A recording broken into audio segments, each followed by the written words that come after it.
بسم اللہ الرحمن الرحیم۔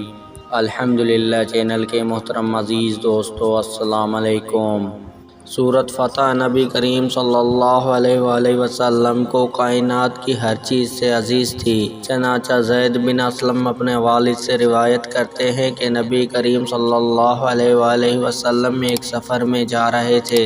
حضرت عمر رضی اللہ عنہ بھی آپ کے ساتھ تھے۔ رات کا وقت تھا۔ حضرت عمر رضی اللہ عنہ نے سوال کیا، لیکن آپ صلی اللہ علیہ وسلم نے کوئی جواب نہ دیا۔ انہوں نے پھر سوال کیا، لیکن اس بار بھی آپ صلی اللہ علیہ وآلہ وسلم نے کوئی جواب نہ دیا۔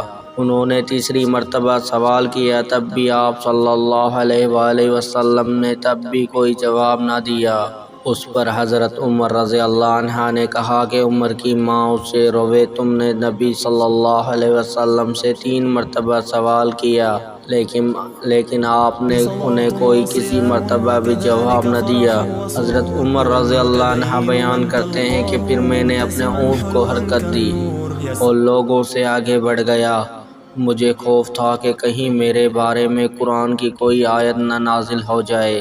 ابھی تھوڑی ہی دیر ہوئی تھی، میں نے پکارنے والے کی آواز سنی جو مجھے پکار رہا تھا۔ میں نے کہا، مجھے خوف تھا میرے بارے میں کوئی آیت نازل نہ ہو جائے۔ بہرحال میں نبی صلی اللہ علیہ وسلم کی خدمت میں حاضر ہوا اور سلام کیا۔ آپ نے فرمایا، مجھ پر آج رات ایک سورت نازل ہوئی ہے جو مجھے ساری کائنات سے زیادہ عزیز ہے، جس پر سورج طلوع ہوتا ہے۔ پھر آپ نے سورۃ فتح کی تلاوت فرمائی۔ صحیح بخاری مسلم۔